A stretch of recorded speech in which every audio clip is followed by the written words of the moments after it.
اگر آپ پریشان ہیں، قرضے میں ڈوبے ہوئے ہیں، شادیوں کے مسائل ہیں، آپ صبح اور شام 101 بار سورہ قریش پڑھیں، ہر دفعہ بسم اللہ ساتھ ہو، اول آخر تین مرتبہ درود پاک ہو، سارا دن اس آیت مبارکہ کا ورد ہو، پس یکفیکہم اللہ وہو السمیع العلیم، بہت پڑھیں اور بہت زیادہ ورد کریں۔ آپ کو ایک وظیفہ دے رہا ہوں،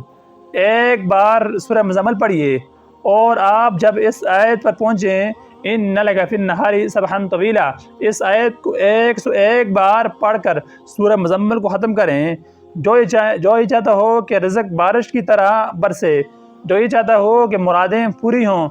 اور جو یہ چاہتا ہو کہ میرا کفن پاک جائے، میرا تن پاک جائے، عیب علتیں ذلتیں میرے ساتھ نہ جائیں، یہ ان کے لیے میں عمل دے رہا ہوں، اور سورہ مزمل کا یہ عمل ان کو بتا رہا ہوں۔